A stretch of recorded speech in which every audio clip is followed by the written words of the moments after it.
Many of you know that usually I'm not very authoritarian, but when it comes to moderating an open discussion, I might be slightly authoritarian. I would suggest that you all somehow grab your chairs and move here. We will have a first round of questions. I would like to repeat the word questions. I would interrupt you if you start with a speech of your own, but questions or very brief comments are more than welcome. When you have the opportunity to ask a question, you need to do it with a microphone. Marianne has the microphone here with her. We will take 5 or 6 questions for the first round, and then we'll let each one of the speakers to briefly address the questions, and then hopefully we'll have a second round. So who wants to be the first one? Okay, there are many people. Okay, start however you want. Okay, yeah. Okay, a question, yeah. Thank you, Professor Rein. Is this working? Yeah. Okay, thank you for your interest in Spain. I would like to introduce myself before I make the question. My name is Alejandra El Rio. I'm the Deputy Chief of Mission of the Embassy of Spain here in Tel Aviv.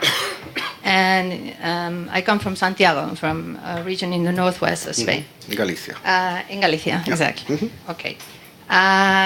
You were talking about questions, and I see that you're very strict on time. And generally speaking, I'm very fond of those methods. I think that they are important. But of course, as you can understand, today we started with 3 speakers who spoke at length, a full hour, with voicing grave accusations to the government of Spain. I'm not going to answer to that. Don't worry. I'm not requesting to speak for an hour as well. But there's a certain imbalance to that. And I think, as you yourself spoke about the importance of having multiple perspectives represented, it's worth reflecting on that. But briefly, anyway, because we do want to allow other people to... And in order to allow others, of course, to participate, and especially voices from Israel that I think are more interesting to hear than my own. I would like to focus on 2 priorities, 2 messages, if you want. First, facts. Can we agree on facts? This is a question to all of you here. Because I know that we cannot agree on narratives or tales. For instance, Mr. Castells spoke about how the Spanish government has won the first round, comparing this to a boxing match. I don't think the Spanish government has won anything. I think that we have all lost a lot with this situation. There's no winner here, not at all. So this is a question of narrative, and it's hard to come together on that. But on facts, we should be able to. And there were elections in Catalonia 2 years ago, 2015. Pro-independent parties ran in those elections with a clear proposition to hold the referendums of independence. The result that they got was 47% of the vote. Yeah, we saw the chart in Rafael's presentation. Yeah. I'm saying this because we heard today a lot about a popular majority, a democratic majority, a majority supporting this. How is 47-48 a majority? This is really a majority, and you may argue, well, maybe things have changed. This was 2 years ago. We will find out on December 21st if things have changed and how much they have changed. But we will find out because the government of Spain has called for elections. Second fact, can we agree on that? It's the government of Spain who has called for elections, because I've heard today a lot about how the government of Spain is afraid of the result. They're paralyzed. They don't want ballot boxes. They are putting their adversaries in prison. Third fact, and third question, and last question. The government of Spain has not put political adversaries in prison. The judiciary system in Spain has ordered preventive prison for those people. It's not the same thing. There is a separation of powers in Spain.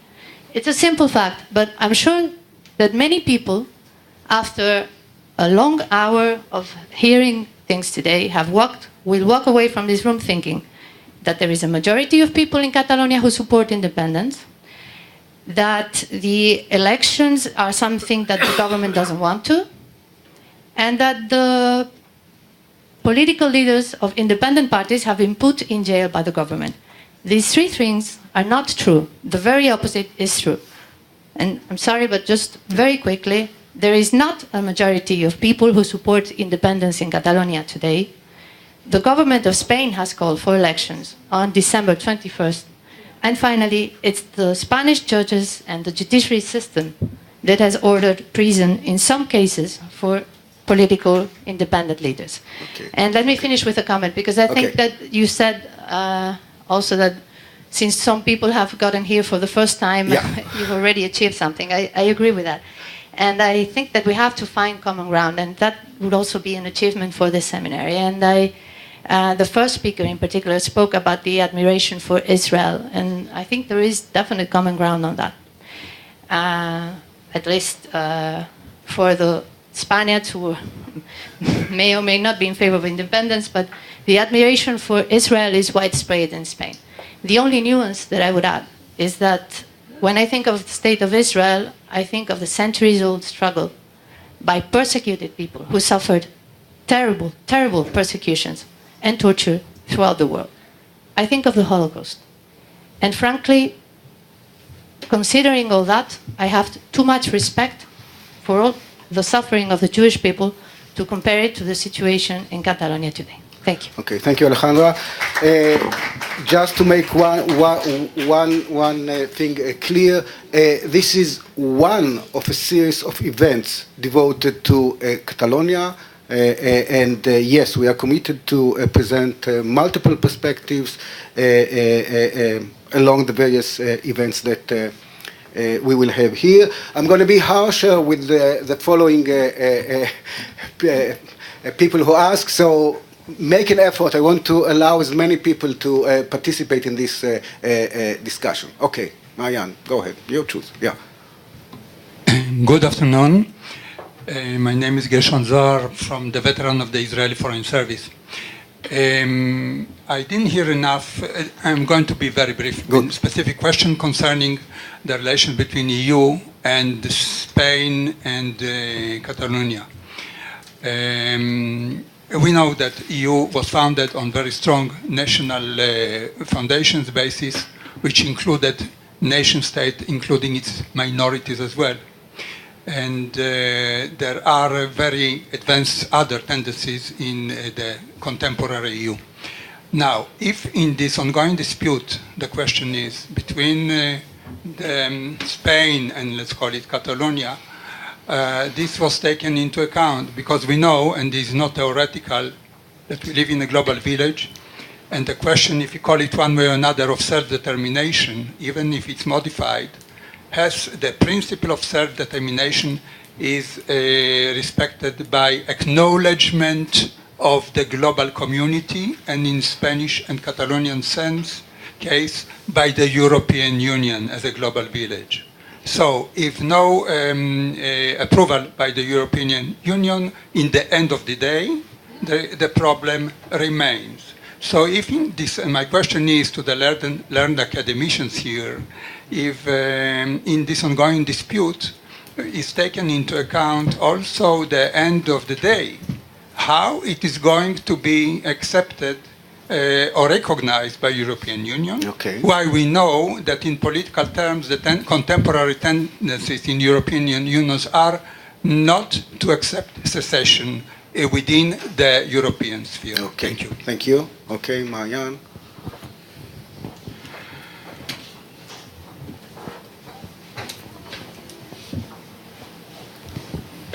Hello, my name is Asaf Ronel from Haaretz newspaper, an Israeli newspaper. I have a general question. Catalan leader Puigdemont yesterday said in the Belgian media that there might be another possibility other than independence to the crisis. What is this possibility?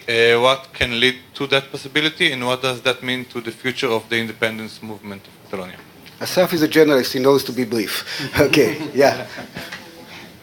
Shalom, my name is Antonio Bellido. I just a brief question. I'm a voter in Catalonian elections this next 21st of September, of December. I voted before in the last ones. I voted independency, and I feel quite frustrated because the politicians, for the first time, they try to accomplish what I asked them to do, and now when I'm facing these next elections, I don't know if they will be allowed to prosecute independency. What will happen in these elections? What will be the scenario in case the independency wins again? Okay. Yeah, two more, and then we'll have the first round of responses. Hello, my name is Esther Moscatel. I have been living here in Israel for 24 years. I have a question for Professor Arenas. Since you are in Civil Society of Catalonia, I know that Òmnium Cultural has more than 50,000 associates. The Assemblea Nacional has more than 80,000 associates, and that they are paid by the quotas of their associates. Your organization seems to have like 75 associates. And you have done enormous things during the last month of October with a very, very big demonstration. I'd like to know how are you financed, because the other associations are paid, have their quotes paid by their associates, and they don't have any money from the state of Spain or the Generalitat of Catalonia, since they renounced to any money from the state. I would be very pleased to know how you get your money, not about the other associations, but about your own, only your own. Thank you so much. Okay. Let's have one more question, and then Good morning. It's not a question. It's. Present yourself. Sorry. I'm Ramon Balimanyes, de Sobirania i Justícia. Okay. It's not a question. It's clarity for the figures that Professor Arenas presented. The figures in the election were that unionism and separatism was in a sheath, I remember. But do not consider that there are about 12-15% of a party that is not against or pro-independence till now, that it's the Comuns. But he added it as a unionism. But is yes. I haven't used One second. That's the last. Yes.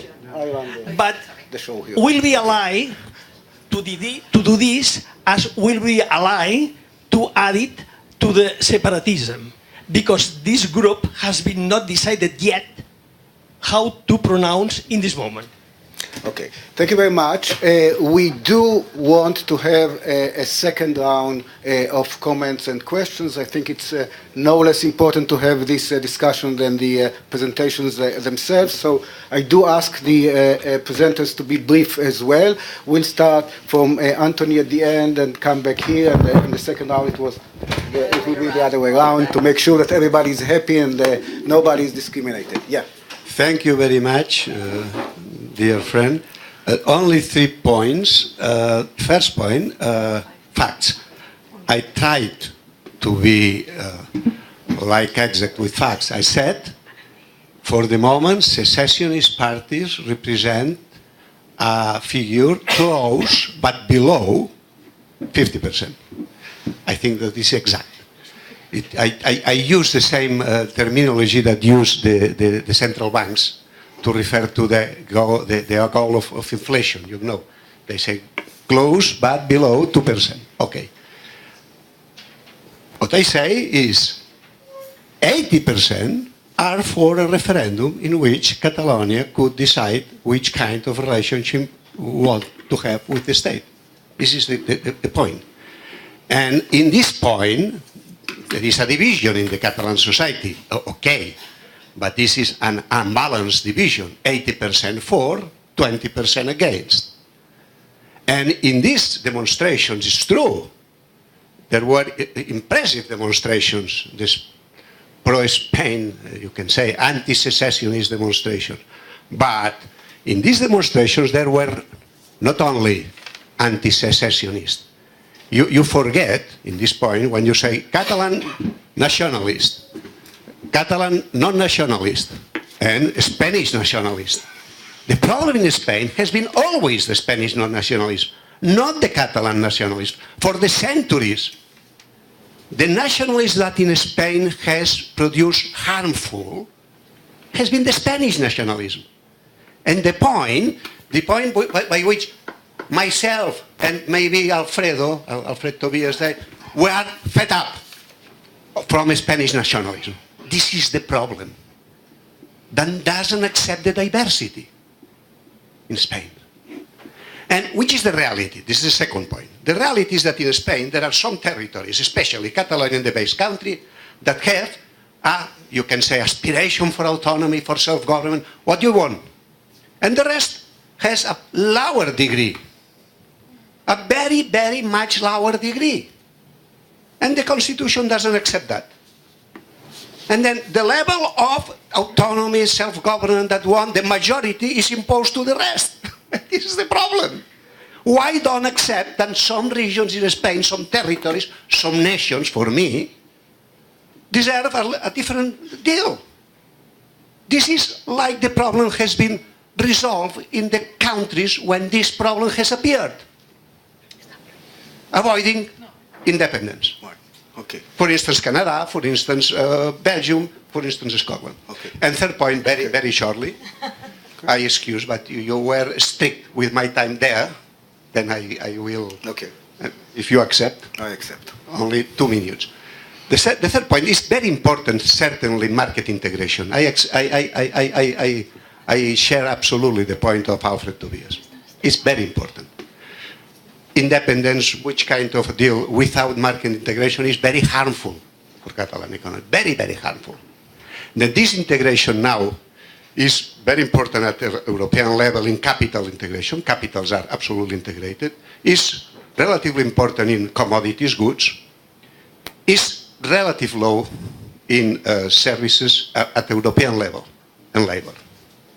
And this should be maintained. This is obvious. But could you accept that in some countries of Europe, there are different countries and the level of market integration, even labor integration, is very high? For instance, between Belgium, Netherlands and Luxembourg, Germany and Austria. Then probably you could find, that depends on the way.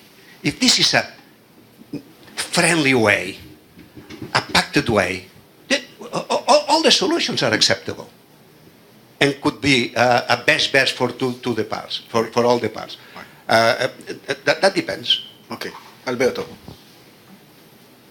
Okay. I would not very much to what has been said here by Antoni, but okay, you know, the question of facts, and that's true. That's true. But the other fact is there were much less supporters of. There were much less supporters of separatism 10 years ago. That's the point. That's the point. I mean, the question of separatism is nonsense at the end of the day. There were non-separatists, almost 10%. And it grew. And the reason it grew was political. That's fact. There's a political reason. Maybe you made a mistake, maybe the others made a mistake, whatever, but it's a political fact. And how it's going to be developed, this is another story, but that goes to the second question. Are other solutions? Obviously that there are solutions. That's the question. The separatists actually are asking for other solutions. In other words, what are the other solutions? The solutions that had been mentioned, which is a kind of reform of the Spanish Constitution. One is a proposal by the socialists, and remember, the socialists are very Jacobin party. I mean, it's not a party that's for a kind of confederation. Very nationalist Jacobin party, but also offers some kind of proposition that I don't think that the Catalans or even the Basques would accept, but at least it's kind of solution or kind of proposal. And there is the other solution that had been mentioned by Tovias, which is the plurinational. Which I don't think that the Spanish government will accept by any means that kind of plurinational solution, which is something that the Basques propose.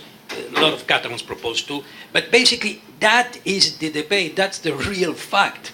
The question of nationalism or independence I would define it as a banality, but for me it's totally banality in the sense that you mentioned. In what sense? And it goes to Tovias too. Let me put this point perfectly.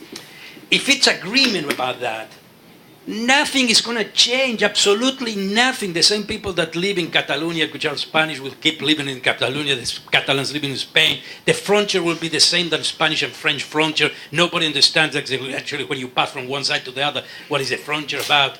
The euro will be the euro. The same neoliberal economy will be here and will be there. There's no change at all. The same thing. The only thing is that the connotation, well, this is the Catalan flag and the other. Together with the European flag.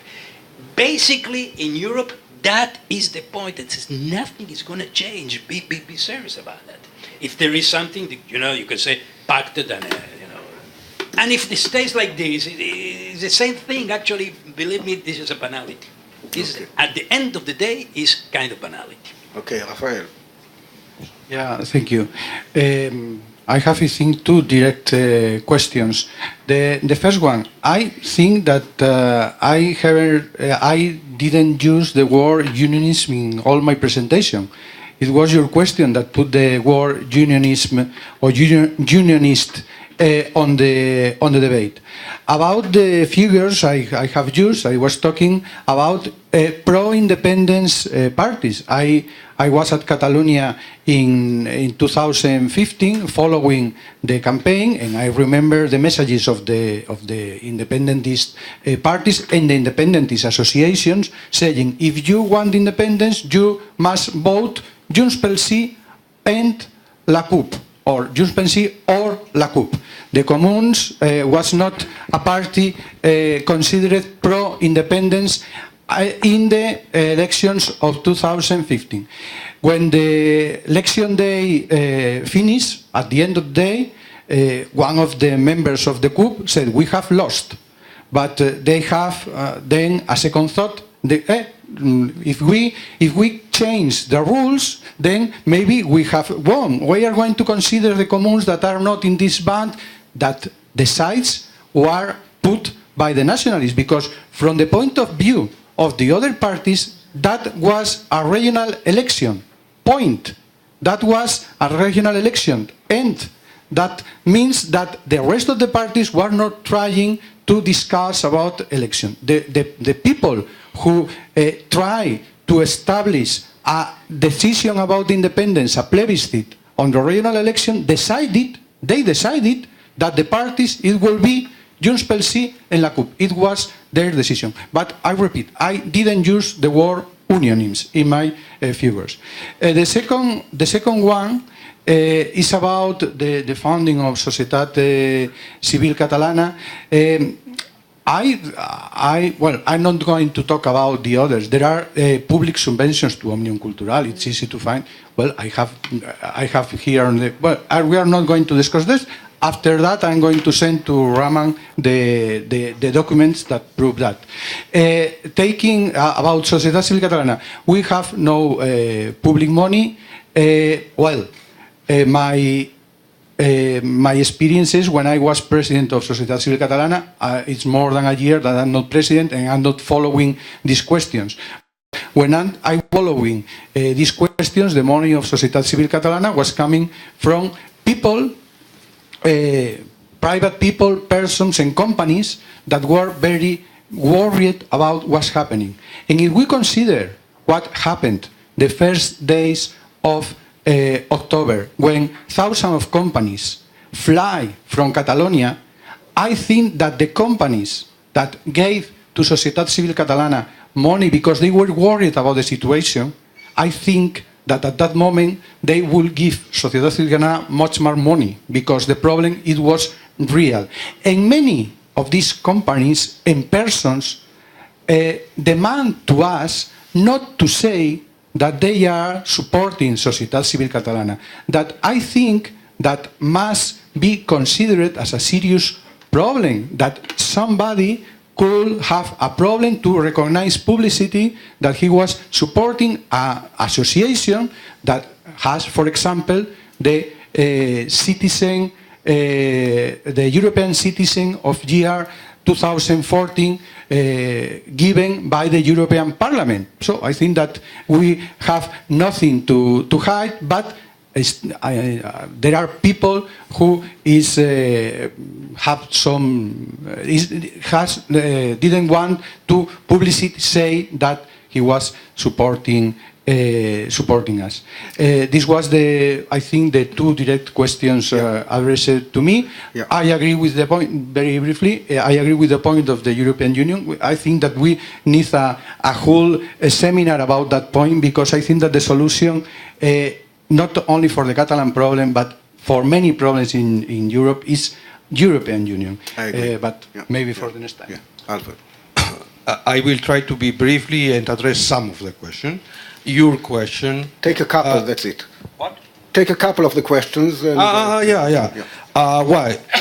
First of all, as I read the map, the most important countries, in my view, for Catalans and Spaniards in this debate in the European Union are France and Italy, because of historical reasons, etc. I, for example, say that if the independencies would have done their real homework, as they didn't, they would, before starting, building alliance with one of these two, France or Italy, because historically they are the ones that have looked at Madrid eye to eye, okay? And then Madrid gets scared.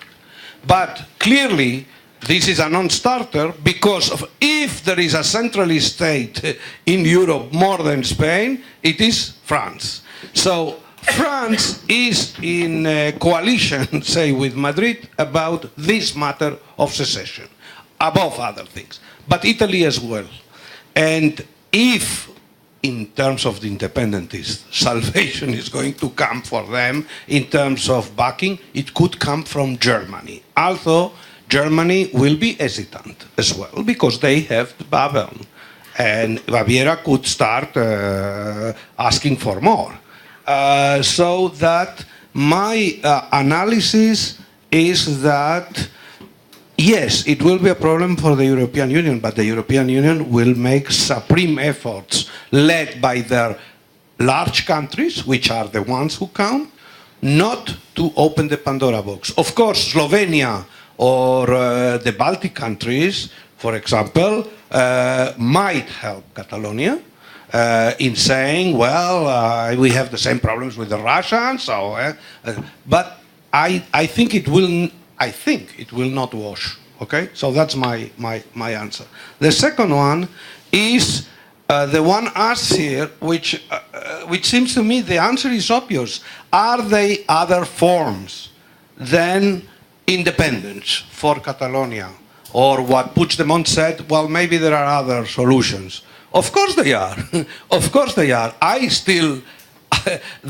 the funny story. The funny story is that all this mess, in my opinion, starts because a feeling in Catalonia that Madrid is not hearing. I agree that maybe there are many people in Madrid that hadn't this impression, not because they are perverse and said, we are not going to hear, let them stew in their own juice, etc. No, they were not feeling Catalonia or the changes that had taken place in Catalonia. I don't know. But it is clear that Madrid had to be shaken in the views of Catalans. So they have succeeded, in my opinion. And of course, the correct strategy of the Catalans is to continue to make a lot of noise. Of course, the more noise, the better. And of course, the Madrid would like the contrary, that the less noise, the better. We arrange it, etc. And maybe we can hold on 10, 20 years more. Okay? But in the end, I think that there will be a sufficient mass of people from the center to understand that maybe we should open the hand a little. Now, in this context, I fear complications simply because the natural allies of the Catalans are the Basques, it seems. But they are not. Why? Because many Catalans I have heard say, well, if only we would have what the Basques have, Dayenu, as we said in Pesach, okay? Enough, okay? We say in Pesach, if God would have the, enough. Okay, we are always, okay, so I have the impression that the Catalans, some Catalans, Mr. Mas, for example, would say, well, okay, it's not the independence, but we are like the Basques now. But the problem is the Basques, because the Basques would say no. If they get more, we want more, okay? And the problem is what, and this Rajoy is right. Rajoy is right when he says, well, what you are asking means that I'm going to have the Andalusians on my back. That is, the problem is a problem of the regions. Right. Okay? Okay, Alfred, I'll have to interrupt you. Isabel-Helena. Thank you, Professor Raanan. Professor Tovias, you were saying the Catalans believe the more noise the better, while the Unionists or pro-Spanish would say, well, let's be quiet. But, you know, all those pro-Spanish Unionist demonstrations that took place in Barcelona in those late months, and two nice pictures that the speaker Rafael Arenas showed us, you know, the demonstration, the pro-Spanish Unionist demonstration. You failed to show us other pictures that would help us to understand the whole thing. One is the very, very noisy sound of thousands of buses coming from other regions of Spain to fulfill those demonstrations. Because up to that point, all pro-unionist demonstrations were not able to gather more than 5,000-6,000 demonstrators, and that makes lots of noise. Can you imagine a never-ending line of buses coming from other regions of Spain just to fulfill those supposedly Catalan unionist demonstrations? You also failed to show another picture that shows us the reality of those pro-unionist demonstrations, which is the extreme violence at the end of each single pro-unionist demonstration that takes place because of those extreme rights, extreme ultra-right people draped with the Spanish flag, showing in a very visible way Nazi and fascist symbols. They are all at the end of each single pro-unionist demonstration making lots of noise. Believe me, Professor Tovias, this is very noisy, because violence is always very noisy. However, the pro-independence, the pro-democratic, the pro-right to decide Catalan demonstrations are always peaceful, always. Hundreds of thousands, millions of Catalan people, always peaceful, and in that way, very, very silent and respectful. Okay, one more remark and then Erika. All right. Okay. To the Spanish embassy lady, again, this has been said many times, but I believe we need to insist. With all due respect, you have no idea whether or not there is a pro-independence majority in Catalonia, because the only way to know that is calling a referendum. And the Spanish state is not calling a referendum, it's even using brutal violence against regular current citizens to avoid Catalan people casting a ballot. So you cannot say there is not a pro-independence majority. We have the results of the last Catalan regional elections that took place now 2 years ago, with a very clear picture, because there was a turnout of 75%. So the picture is very faithful to the reality of Catalan society. There was a huge majority of 48% of Catalan people voting directly for pro-independence parties. There was only a 38% of Catalan people voting for status quo political parties. And the rest, the difference between 48 and 39 was 11%. And that party said, we are not saying whether or not we are for independence. We are saying that there is a necessity to call a referendum on self-determination, because we believe the Catalans have the right to decide.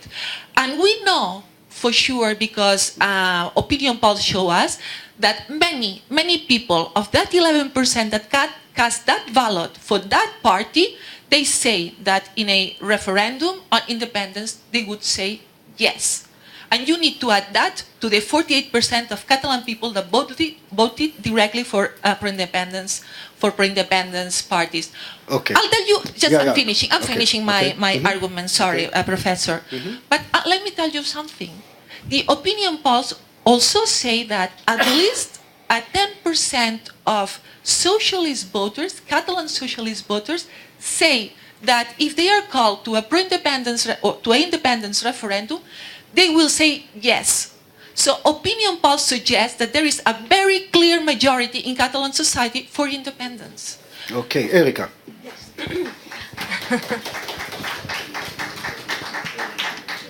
I will start addressing questions from the public.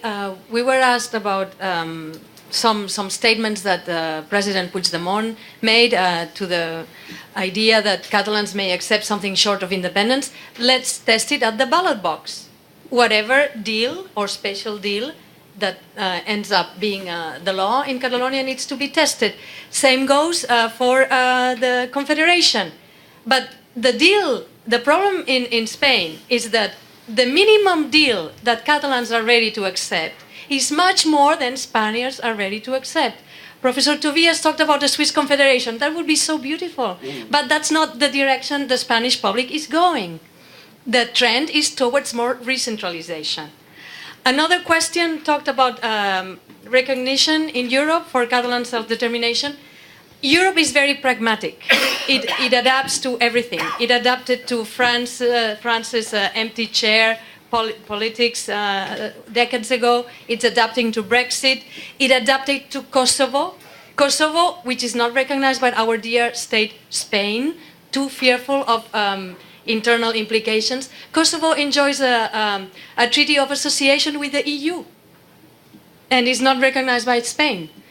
Catalonia has many possibilities in the future if Spain would veto us or they would fail to recognize us. We would certainly like to be in the single market, and Europe very much would like Catalonia to be in the single market and continue contributing to the EU budget, because Catalan is a net contributor to the EU budget. Now going very briefly to what the embassy lady said. She questioned the right of the Catalan parliament to make decisions and the Catalan government with 48% of the votes. The party in power in Spain, when they had absolute majority and ruled with total impunity over Spain, they had less than 48%. They had less. They had 42 or 43. And what is good in Spain and gives absolute majority in the Spanish parliament is not good in Catalonia. Do we have a double standard? And let me remind you that the party currently ruling Catalonia, the acting president of the Catalan Generalitat, has 8.5% of votes in Catalonia. Is 8% more than 48%? I asked the Spanish embassy. She asked for 1 hour. Last comment, and yes, then we have... last comment. She asked for Spain to have 1 hour to talk about their side.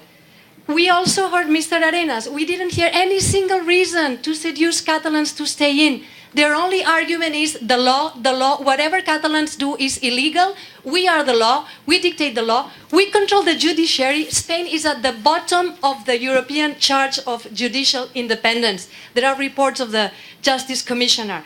Also is topping another chart, the chart of countries who most infringe European legislation. They were fighting with Italy, now Spain is the champion. I congratulate you, lady, from the embassy. And this is the most corrupt party in Spain, in Europe, is telling us la ley, the law, and the law. And there's no way they can move from this. Thank you. Let's have one more round of questions. The question has not been addressed. We'll have a chance in the second round. Okay, we'll have a second round of questions. Please try to be brief, because we do want to make sure that people have an opportunity. Hello. Yeah, I want to confess, I also work for the Embassy of Spain, and as Professor It's perfectly Casajoana... legitimate. No, but it's a confession, just to make it clear. And as Professor Casajoana said, I'm not a professor. I'm not a professor. Okay. Doesn't matter. Yeah. We are trained to be deeply against Catalonia. we have a room at the embassy. But anyway, this morning I didn't take my pill, so I have to agree with Casajoana, and I hope you don't record this because I might lose my job. But when you say there's fake news in El Periódico, the newspaper that supports the party of Mr. Castells. No? No. Okay. Never I mind. have to discover today that I am member of some party. Oh no, you're not. Okay. Okay. So anyway, you say periódico it provides fake news, and you say not to read El Periódico, but we all need fake news. So I might suggest to you that you should tune in to Russia Today, which is very much in love with Catalonian separatism, or you might want to watch the Telesur from Venezuela, although it has one little problem. It broadcasts only in Spanish. But Okay. Any other question or comment? Oh, sorry. Yeah. Hi, I'm Jaime Moreno, also from the Spanish Embassy. Okay. I would like to ask a few questions. Well, first of all, I have a lot of friends from Catalonia. I love Catalonia.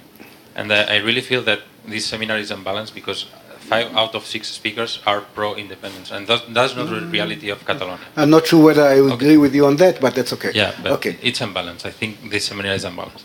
The other thing I would like to highlight, or I would like to ask, is if people in this seminar agree on the fact that the Spanish Constitution was voted by 82% of the Catalans.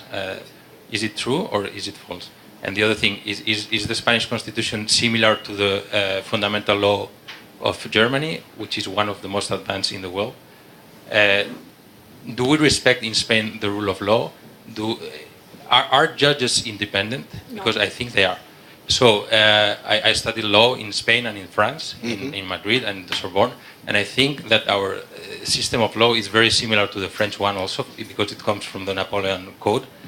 And I really, when I see people here saying that the judges are not independent, I'm really scared, because if we don't respect the law in Spain, where do we respect the law? And this is a question: do we respect the law in Spain or not? Okay. And a second question, please: can somebody talk about the corruption of the 3% of Convergencia y Unió? Thank you very much. Okay. Ryan, see if one of our locals is interested. Yeah. Hi, my name is Sabrina Pujol. I'm from Andorra, and I'm living here in Israel, and I would like to ask you about the boycott that was around against my country, and all the blocking of all the roads accessing to Andorra. I would like to have an explanation about it. Som una nació germana. Okay. Okay. Okay. Any other question? Okay. So this will be the last one. Then Yeah, we'll give couple of questions. Yeah. For me, I'm Carmen Alfred from Instituto Cervantes, Majón Cervantes. I'm quite disturbed. Yeah, sorry. No, she was disturbed too. There's an affirmation that disturbs me a lot. It's not the first time, and you said it twice. It's the fact that Sociedad Civil Catalana was not society and not Catalana. These words were already said by Ms. Carmen Forcadell before becoming president of the parliament. For those who didn't listen to her, she said that Partido Popular of Catalonia shouldn't be named like that, but Partido Popular in Catalonia. That the real popular, the real pueblo, were not Partido Popular or Ciudadanos. So I guess that this idea of Sociedad Civil not being Catalans, for me it's amazing and it's disturbing. First of all, because I find it supremacist and xenophobic, and above all, because you deny part of the problem, which is that there exists. There's not buses of guys coming from the rest of Spain. Of course, Spaniards could go to demonstration in Barcelona, but there was full of people from Barcelona, from Lleida, from Girona. Yeah, but the fact of denying that Sociedad Catalana is full of Catalans, it's denying part of the problem. That can I finish and then I'll be too. So it's not only that it's shocking and it's disturbing, that it's not going to solve the problem, the fact that you deny that there's certain people, and it's a huge number of people who are Catalans and who do not agree with your principles. Secondly, regarding the words of Mr. Castells, as I told, I work in culture. I've been working on culture for more than a decade in Madrid, in embassies, and now in Instituto Cervantes. And I'm worried of the fact that you think that the Catalan culture is being eroded. You talked about the erosion in the last years of Catalan culture. I'm also married to a Catalan. I know Lleida probably much more than some of you from Barcelona, so the deep Catalonia. I speak Catalan, my kids speak Catalan. They have a Catalan name. I see films in Catalan. I listen to music in Catalan. I cannot feel a single sign of erosion of the cultural in Catalan, or the Catalan culture, sorry, which is not exactly the same.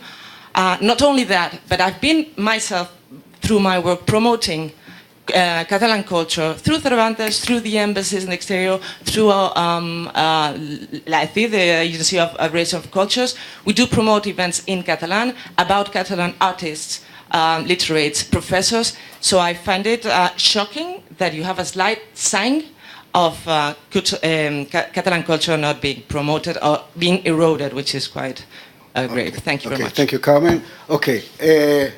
Comments, yeah, but leave time for the others as well. Erika. Well, I'll leave to Isabel to respond to some of the rest. The judicial independence, I quoted a report from Commissioner Jourova that Spain is at the bottom of the European list in judicial independence. It's not my personal opinion. You should ask Commissioner Jourova. On Catalan civil society, Sociedad Civil Catalana, it has 75 members. They may all well be Catalan, these 75 members, but they are not representative of Catalonia. Òmnium Cultural y Assemblea Nacional Catalana are, because they have many more thousands of members. They have €1 million budget, and there's no way to know where this money comes from. It's obscure. I'm not going to say who I think funds Sociedad Civil Catalana. Okay, yeah. Well, I'm not saying this. No. Sí. But I'm the next to answer, right? Yes. All right, thanks, Professor. So many things to say and so little time. That's impossible. That's life. Everyone was looking there and asking very interesting questions. First, the Russian issue. Yeah. I don't have really a very good answer to that.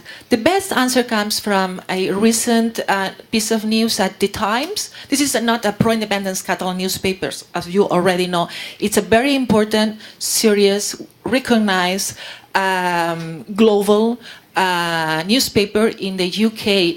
And they were explaining what is the Spanish government doing to Catalan people, brutalizing them in a wild way, almost 1,000 injured after the 1st October vote. What all the sort of repression they are doing on Catalan society, putting political opponents, political politicians in prison because of their ideas. And what that newspaper, UK newspaper said is, forget about Russian politics, Spanish government. Leave this sort of politics to Vladimir Putin. He is the only one who should be these sort of things in Europe. And that's your answer about Russian politics. Are judges independent in Spain? Erika referred to the European Union reports. Just check the World Economic Forum. The World Economic Forum is not, again, pro-independence, is not a Catalan body, it's an international body. And in their rankings, the independence of judiciary in Spain are really very, very, very low. Out of a rank of 100, I believe 80 or something like that, different countries of over the world, it was very, very low in the bottom, because it's very poor, the independence of the Spanish judiciary. I would like, and I'm finishing, the journalist that asked about the issue has been mentioned here by different speakers in a repetitive manner. This idea of, maybe independence not, but maybe something short of independence. And I'm asking you and to the federalists too, these hundreds of thousands of Catalan people who went to the streets for the last decade, each year after each year, what were they asking? They were asking federalism. They were asking to become a Swiss state. they were becoming something which they were asking something which is very clear, which is independence and the right to decide. And we, democratic countries, we need to respect that. And this is what the Catalan people are asking. We are asking independence. We are asking the right to decide on a democratic and peaceful manner whether or not we can become an independent state. Okay, thank you. Alfred? As a professor of the Hebrew University and living in Israel, but feeling a lot for Catalonia and for Spain, I dare to say the following. First of all, in the foreseeable future, Catalonian independence seems to me impossible for the reasons I mentioned here. There might be a desire by a large part of Catalans to be really independent and that think that by civil disobedience they will get it. Let's put it like this. I don't believe in this, and history shows us that this is very, very difficult. On the other hand, all the time, and I respect this fully, all Catalans are saying that we refuse violence and we are not going to do this with Catalan army, etc., etc. So this is out. So the only other way I can imagine, apart from civil disobedience, which is not enough, that you can get it, is by having allies, very strong allies. That was Israel's strategy was. When there was the vote in the United Nations, the 29th of November, the Israeli leaders, the future Israeli leaders, knew that the United States and the Soviet Union were for it. Okay? Now, the independentists have not done their homework. I mean, before going to that civil disobediences, they should have been sure that the State Department and Russia and the important actors in international life, including the European Union, were more or less in tune with that. They didn't do it. Okay, so that's an analysis that I am doing. Alfred, finally, but briefly. Yeah, very briefly. Okay. I also think that there is one strong reason why I don't think that in the end most of the Catalans will want to be independent, and this is Barcelona. Because contrary to maybe what you think, Barcelona wants to be universal. It's not that Barcelona wants to be Catalan or Barcelona wants to be Spanish. Barcelona is like Tel Aviv. I mean, the state of Tel Aviv, the state of Barcelona. The people go to Barcelona. We might consider the declaration of independence of the Republic of Tel Aviv.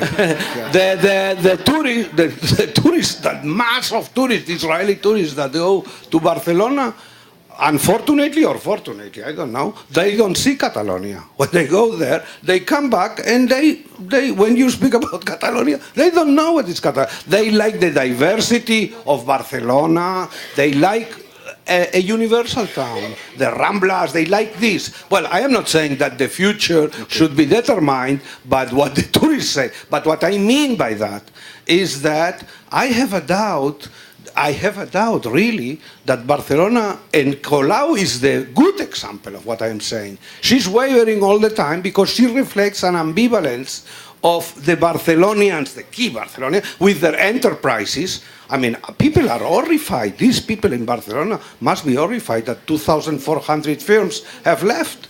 This is horrifying for Barcelona. I'm sorry to tell you. So, okay. Okay, Rafael.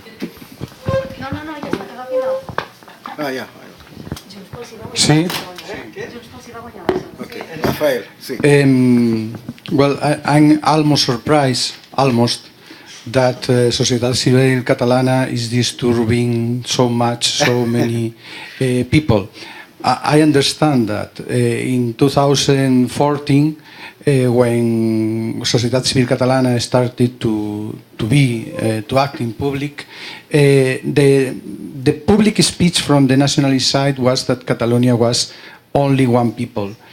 And 3 weeks ago or something like that, President Puigdemont, then the President Puigdemont, gave a speech, and he again spoke about one Catalan people. And of course, the people who is at the streets with the Spanish flag and saying that we are against the independence is showing in a very clear way that Catalan society is divided. But the problem is that we have here a problem, and we have to talk about that. We have to talk, Elena, we have to talk, Erika. And if you denied that we have the right to speak, if you are saying that we are people that are coming from another parts of Spain, that we are not Catalans, or that we are far right, that is false. If you deny that, you are breaking the bridge to talk within Catalans to resolve our problems. So I have said that before. The only way to resolve this problem is to talk between Catalans, and we have to recognize one another. That's my point. Okay. No. Alberto. I can speak. Okay. Okay. Yeah. I can speak on we might have the beginning of, substantial dialogue. Not love story, but substantial dialogue here. Okay. I can speak on my behalf, just on my behalf. I'm neutral. I'm not pro-Catalan independence, not at all. I mean, I just try to see objectively how I analyze the whole issue in the frame of Spain and the frame of Europe. And certain questions, come up to my head, especially that question about the legal, the constitutional law and the legal system. To speak closer to the microphone. And the legal system. I think that it was a very intelligent move from the perspective of Rajoy to go in 2006 to the Constitutional Court, because he knew the result. But he knew the result, and then there is a whole issue with the theoretical problem, the empire of law, and political problems that come out that you cannot resolve with the empire of law. That's a whole issue. That's a whole issue. But you can deal it with both sides. It's a very interesting point. And I'm not talking about just Catalonia and Spain, but in different frames. Even here in Israel too, where the minority parties or the minority parties always recur to the High Court of Justice in order to block something that could be politically operative for the majority party, and in that case, the constitutional, let's say, the High Court of Justice holds a very liberal perspective. In the case of Spain, it's a division of power, clear division of power. There's no question of that. But the judicial power is very ideologically minded. And it's legitimate, completely legitimate. I mean, it's no problem. You can avoid that. So that's a matter of debate, of political debate, not just in the question of Catalonia or other, but it's an interesting thing to debate, whatever, in different terms. And regarding to the future of Catalonia, regarding Europe, obviously, Europe won't accept that because of France, obviously. And I understand what the Catalonians want. They want to transform the case into some kind of humanitarian issue that would to make Europe enter into the case. I don't see that happening because of the reasons that Tovias mentioned too. This is not a violent conflict. Yeah. It's not a violent conflict. Okay. Fortunately, it's not a violent conflict. So it's not going to become a civic. A question of humanitarian reasons. Yeah. Antoni. Thank you very much. No, I didn't try to say that the Catalan culture was eroding, or no. I said on the contrary. I think that the Catalan culture is in the last decades is in a golden age. Maybe, no? Maybe I said, or I tried to say that the constitutional pact was eroding. Constitutional pact was accepted, was backed by a large majority of Catalan people, more than 90%, a lot of people. And really, I think that the Catalan parties, Catalan society, thought that it was a good, stable solution to the conflict between Catalonia and Spain. The double renounce and the double compromise, I explained. And this pact was eroding along the time, strongly eroding. and it was battered down. The generalization of autonomy led to a level of autonomy that was probably the level wished by the majority of Spaniards, but not the Catalans. This is the problem. And then that was tried to be arranged with the statute of 2006. It was the trying to renew this pact. And this pact, that was accepted only for a part of the Catalan parties, because Esquerra Republicana decided to break with the government in this moment, and was backed by the majority of Catalans, and passed by the Congress, Spanish Congress. And in the Spanish Congress it was object of a haircut.